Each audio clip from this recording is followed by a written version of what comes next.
What's up and what's happening, TPE fam? And welcome back to another episode of the Pivot Experience podcast, where our aim is to help leaders get better each and every day.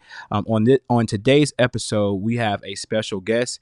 As you guys know, I have been on LinkedIn with a high level of intentionality, and I've been networking and connecting with people who are doing a bunch of amazing things.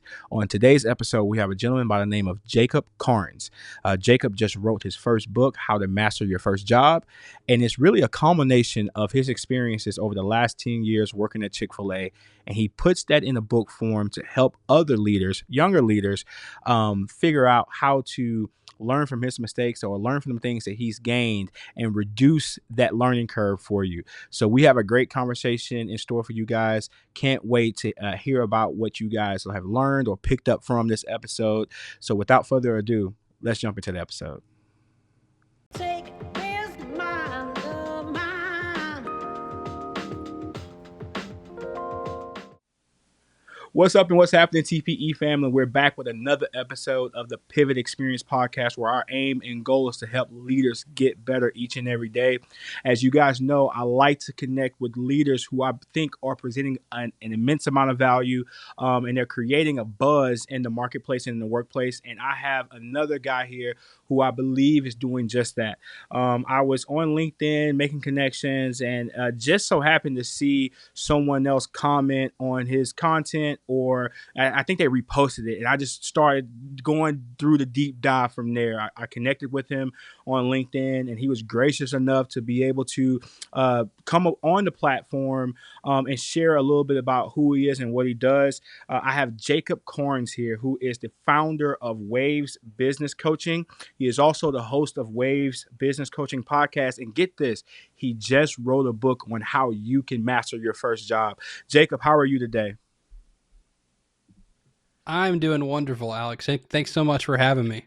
Of course. And so for myself, selfishly, but also for the audience, man, could you talk to us about who is Jacob Karnes, and how did you get on this journey of opening up a coaching company and writing a book? Yeah, I'm Jacob. Grew up in Atlanta, Georgia. So proud to be from Atlanta. Love Georgia.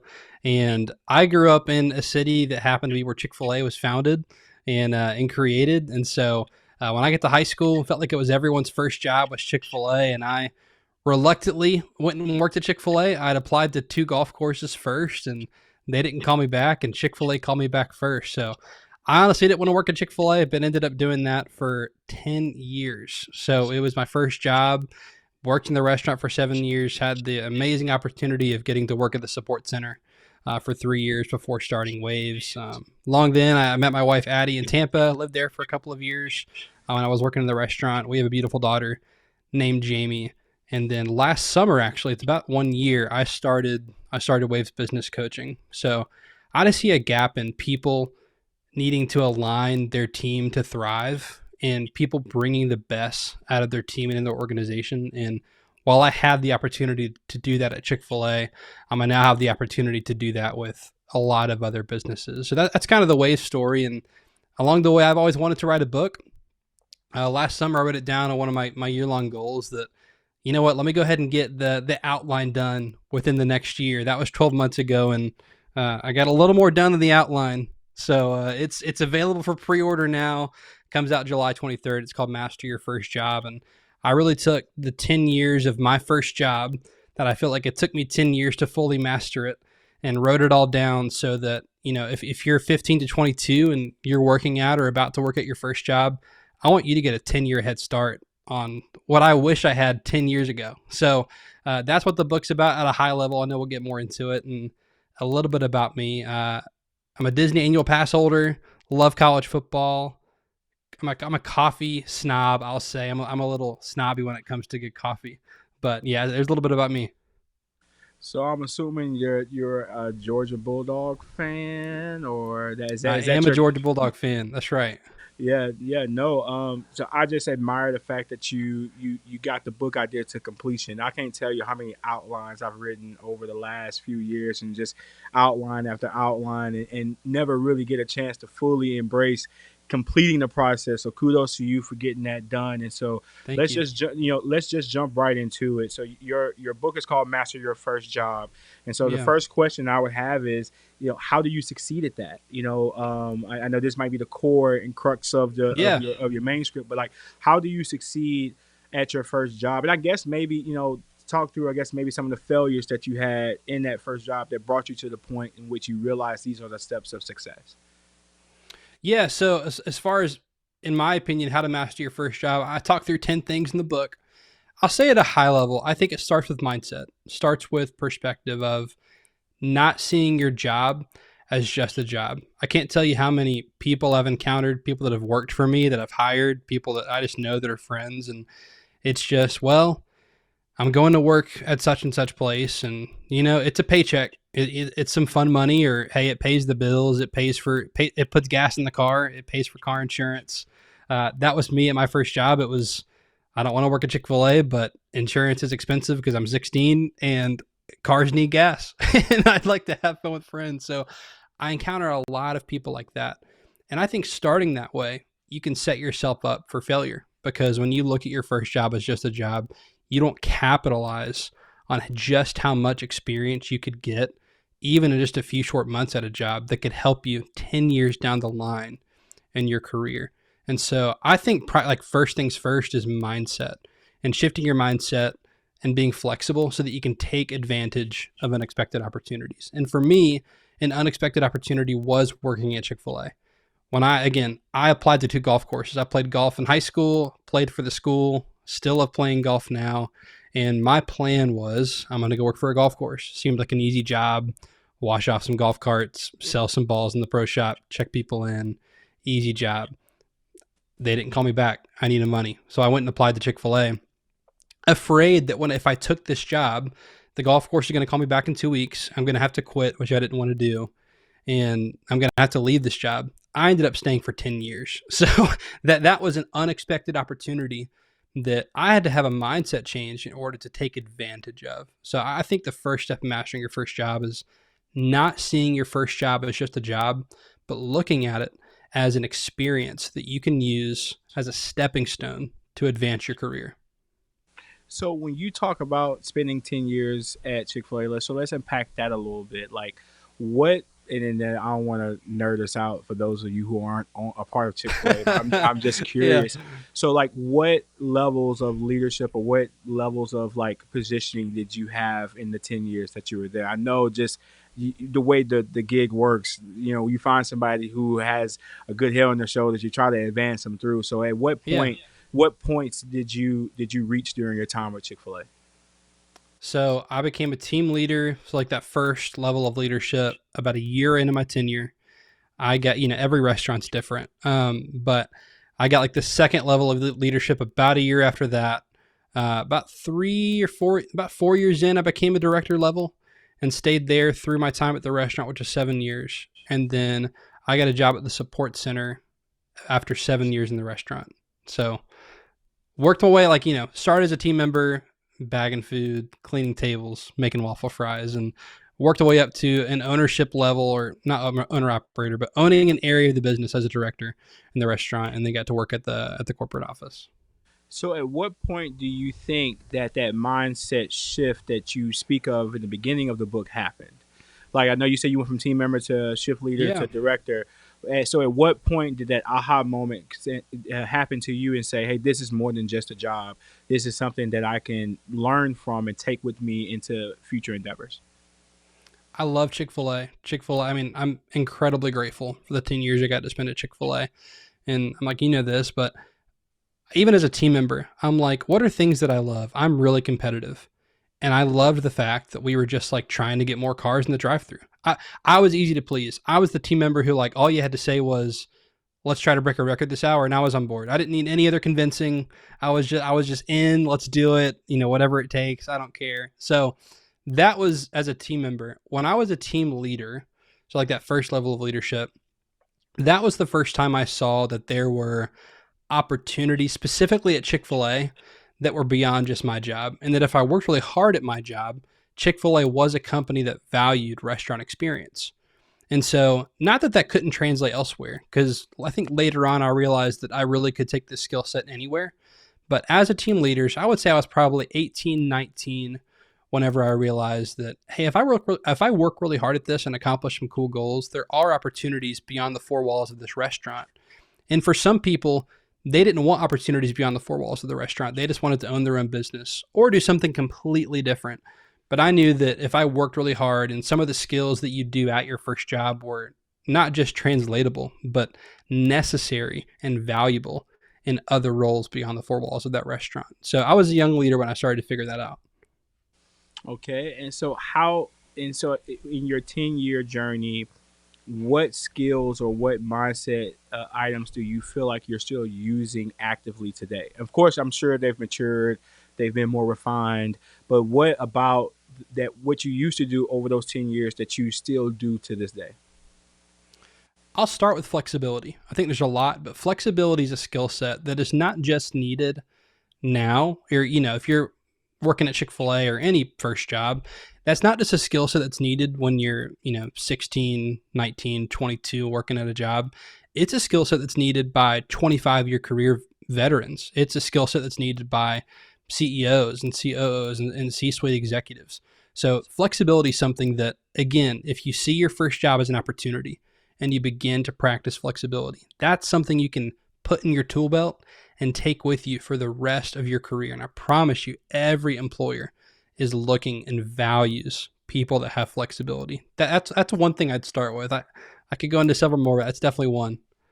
Yeah, I've got a good friend that works at Motiva, and I don't know what industries are prevalent in your area of the country, but around here it's oil and gas, and Mm, Motiva is one of the biggest, one of the bigger refineries in the area, and he talks about how one of the key traits that they're looking for in their engineers and their project managers is agility, and I think mm, flexibility and agility, being agile, being flexible from yep, deadlines and expectations and what it might take to get the job done or the availability that you have to get the job done, I think is key. So I 100%. think that speaks to how transferable these traits are. Even though you I'm gonna say, for lack of better words, maybe despise the idea of working at Chick-fil-A, you've learned qualities that multi-billion-dollar organizations they hold fast to. So and I feel like for me, and I'm gonna ask you this question, and I'm kind of segueing into it. But when I look at the landscape of talent, that's one of the, you felt that way 10 years ago. Or 10 plus years ago, whenever you was first getting that job, I don't want to work at Chick-fil-A. But now that ick or that sting it exists today, and it's amplified. Social media is a whole lot bigger than what it was back then in terms of the level of influence that it has on people. And so, like, what are you seeing in the marketplace or in the workplace as it relates to young people, looking at the job? Like, what challenges are you seeing as a coach, Mm. as a leader, trying to develop other people or coach other people? What are some of those common challenges that you see outside of them not wanting to work in quick service? But what other trends are you seeing that are obstacles for those individuals? I'll say something that's a challenge with people not wanting to work in quick service and just in general, and that's apathy. And apathy is so dangerous because I think it's worse than negative emotion. At least when you have negative emotion, it's emotion and there's reasons behind it. But apathy is just this absence of emotion and getting bored and kind of standing still and doing nothing. And I think everyone, if you're honest, at some point in your career, at some point in your journey, you've felt this feeling of apathy sink in. And it's just like, I'm bored. I don't know what to do next. What am I doing here? It's almost like a midlife crisis in your job, except, you hit it when you're 18 and you're like, I don't know what I'm doing. What am I going to do for my career? I'm wasting time here at this job. And you have apathy and you have to fight it. You have to choose to fight apathy. I think one of the ways to fight apathy in your workplace is finding a project to work on. And this can be anything. It can be large, small, but when you're too busy to be bored, apathy's not going to set in. And so if you're curious enough to search and hunt for a project and say, I'll use Chick-fil-A just because I worked there. For me, I had apathy set in and I was at a place where I couldn't get promoted anymore. There was no more room. Like, there were only so many leadership spots available, and those people weren't leaving. And so I was at a place where I felt like I was hitting my head on the ceiling of opportunities, and I had apathy set in around this time. So I'll age myself a little bit here with Chick-fil-A, but I started seeing other restaurants try this brand new thing, and it was outside order taking. It was taking iPads outside and taking orders face to face in the drive-through. And in this feelings of like being bored and what am I doing here, and I had a little bit of negative energy of I felt like I deserved a promotion at this point and I had nowhere to go.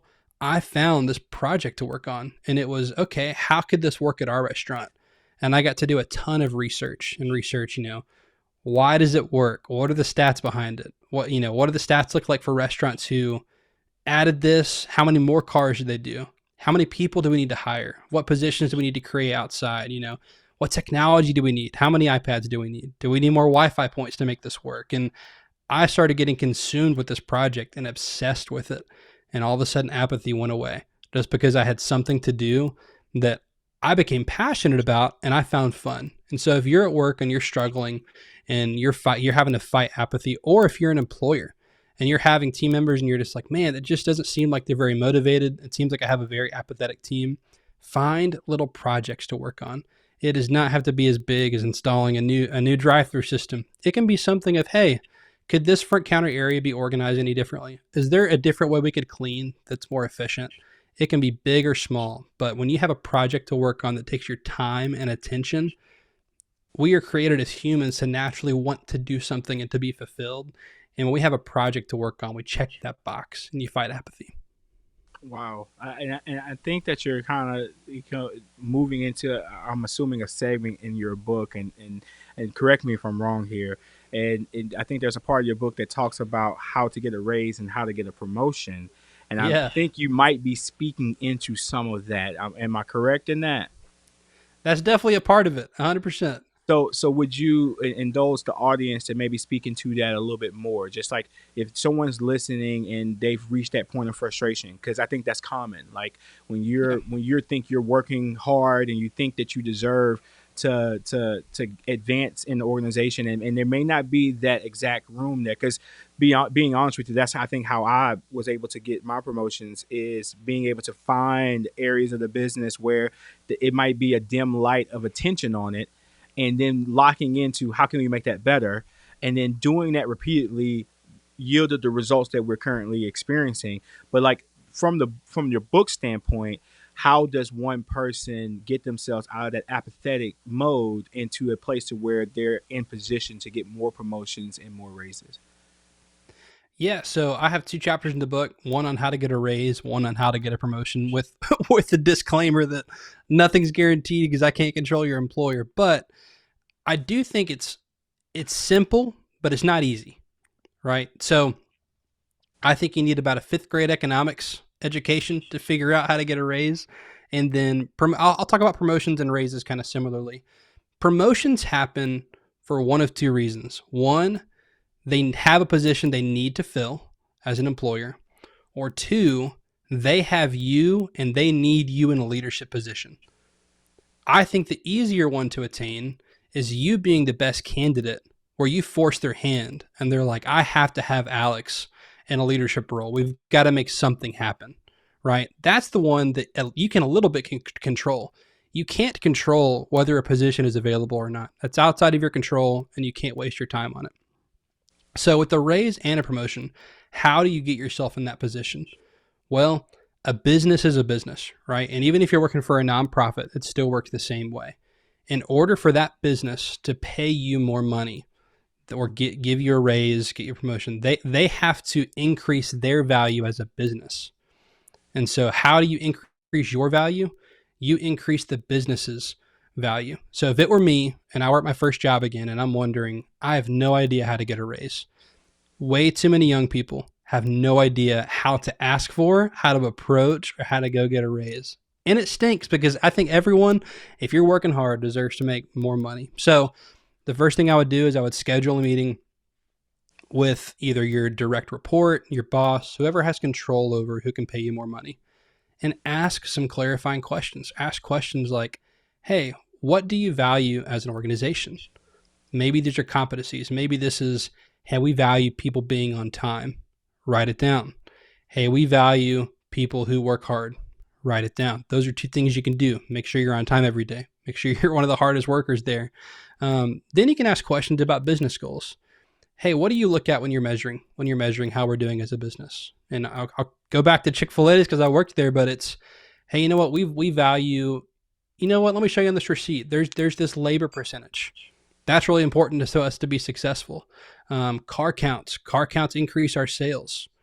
And so you write these down, you have the opportunity to, if I increase our car count when I'm here, I'm increasing my value as a team member. When you can prove that, when Jacob is here on the shift, I saw an increase in 10 cars per hour when I was on window. That has a direct effect on the value of the business. Therefore, I've increased my value. Now I have proof and I have reason to go ask for a raise. Increase the value of the business, you increase your personal value, and then you have the confidence to go and ask with proof for a raise of, hey, I'd like a raise and here's why. You value this and I do this well. That's why I'd like a raise. Make it impossible for them to say no. And as you're doing that, when you're increasing your value as a young professional in any industry, again, they're going to say, we have Alex here and he's growing like crazy. We have to find a position of leadership for him because he's being, not used to his fullest potential in this lower position. We need to put him in a higher position so that we can get him in leadership and use him to his fullest potential. I'll say one more thing with this. Too often, leadership roles are different than like that first level role as a team member. And people think if I'm just the best team member, they'll want to make me a leader. Clarify and make sure that you know what they want in a leader, because I promise you it's probably different than they're looking for in like your first job and that first level as just an employee. And so clarify and say, hey, what are you looking for in a leader? Be super, super clear, because too many employers don't give their teams clarity. And if you're a boss, if you're a leader listening to this, give your employees clarity, because then they'll want to work harder and make your business more money. It's a win-win for everyone around. You said a lot there. You said a bunch there, and I'm going to want to touch on a few things that I really enjoyed that you said. Number one, the documentation of the reason why you should get a raise or promotion is something that a lot of people do not do.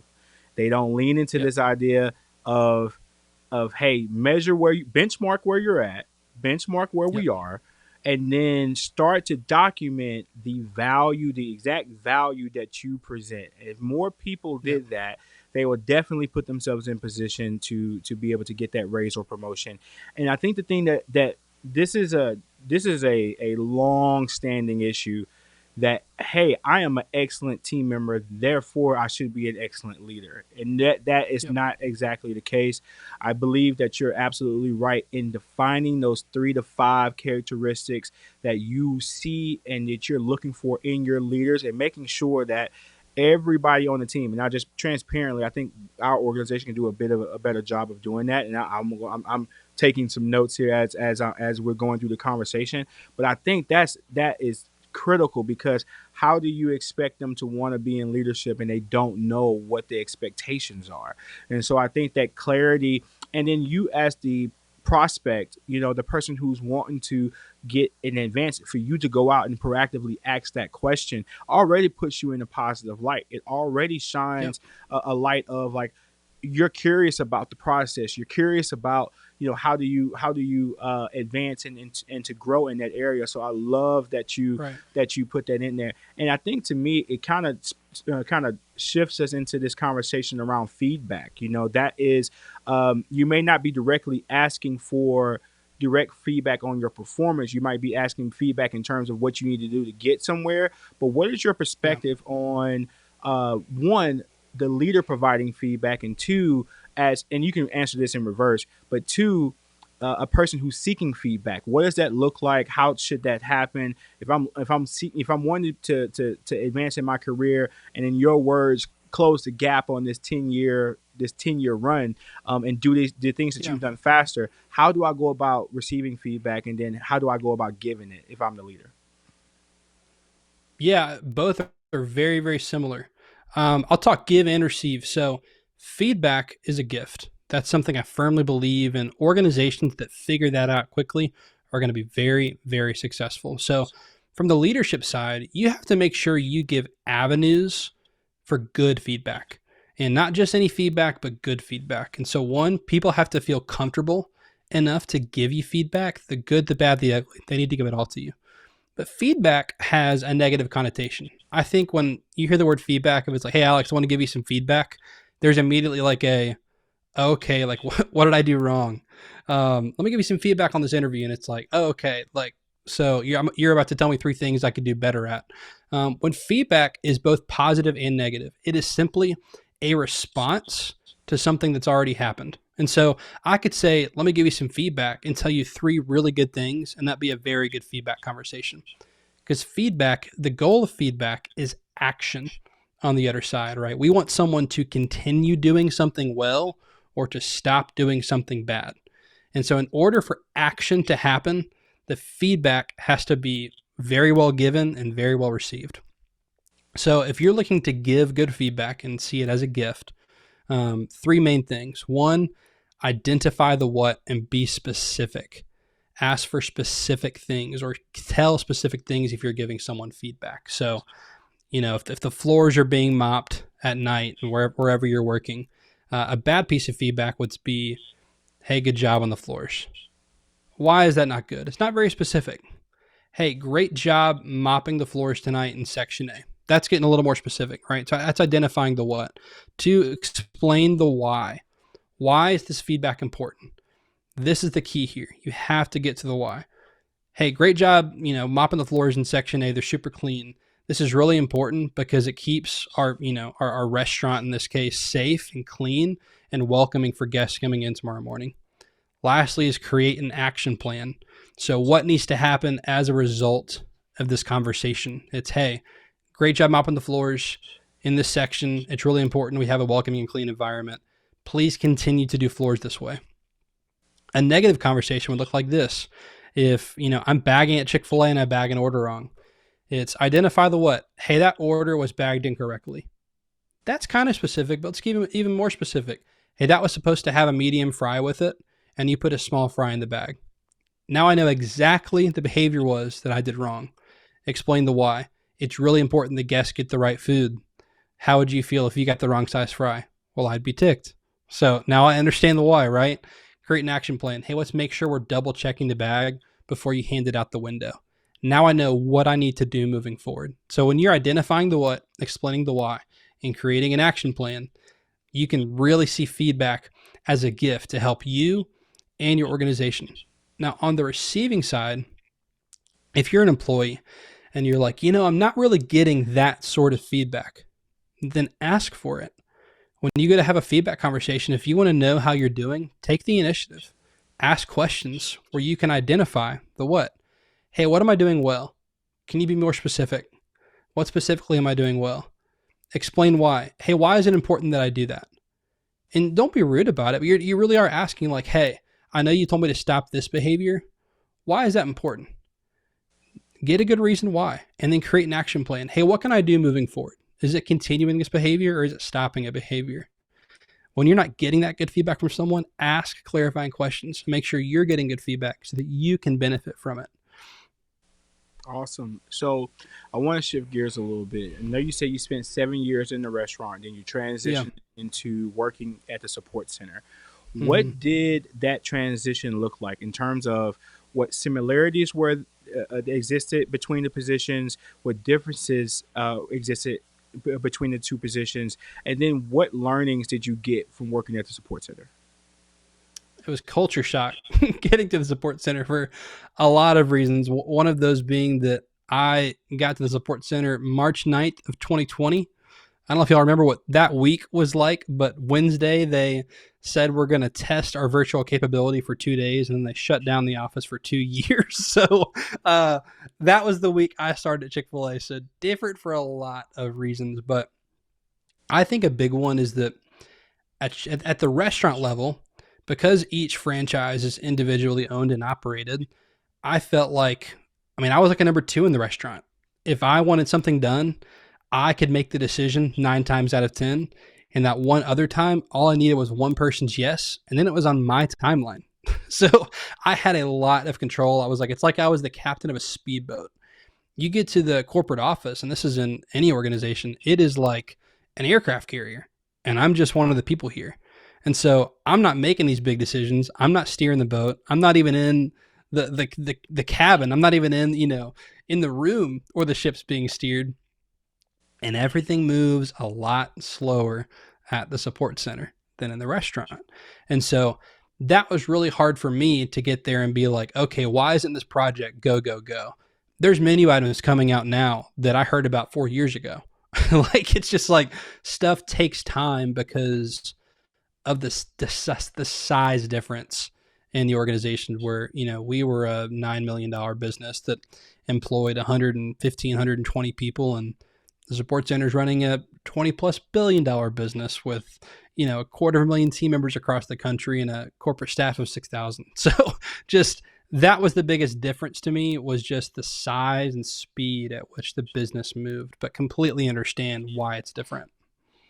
So as you reflect in your current capacity at Waves leadership coaching, business coaching, and I'm assuming, do you have the opportunity to develop young talent in your I current do. capacity? I And do. so, how do you go about doing that? Like, if without giving away the sauce, right? I'm not asking Yeah. you to Yeah. tell us how the sausage is made necessarily, Yeah. but just how do you go about developing young talent, and what are some methods that you felt like have worked out for you? I think one, getting to know the person as an individual and knowing what motivates them. So there's something I do where we go through and create a life plan and a daily planner. I'm a big believer that Story works. The organization that I get to work with, Business Made Simple and Story Brand.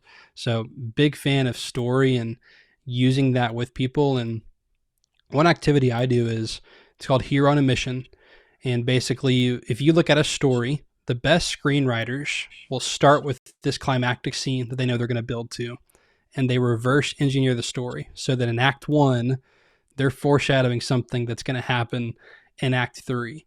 I mean, I have a 2-year-old daughter. I just watched Cars with my daughter, and she loves cars. And at the end, Lightning McQueen, towards the end of the race, if you've seen it, he gets spun into the dirt and he, turns sharply to the right. And it's this thing that you saw in the first like 20 minutes of the movie of he couldn't turn on dirt. And then he got shown by this old race car how to turn on dirt. He had to turn right to go left. And then at the end of the movie, at the climactic scene, you get to see him turn right to go left. And he takes the lead. And, it came out in 2006, so I hope I'm not spoiling anything for if you haven't seen Cars. But the best screenwriters know that we're going to build to this scene, and they reverse engineer the story so that in Act One, you're getting bits and pieces that they're going to put all together later.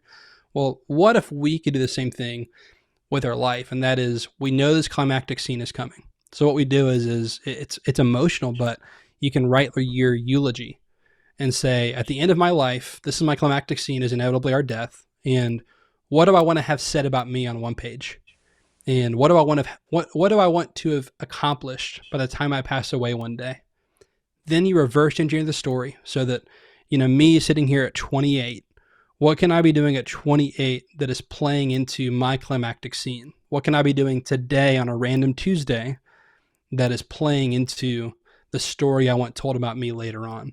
So it's a really cool exercise I do because I think it's really important to get to know the person as an individual and know what's important to them and use that as motivation to accomplish other work goals.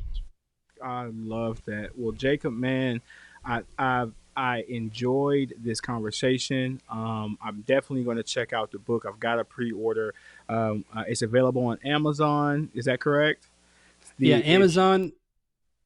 Go ahead. Yeah, you can also go to masteryourfirstjob.com.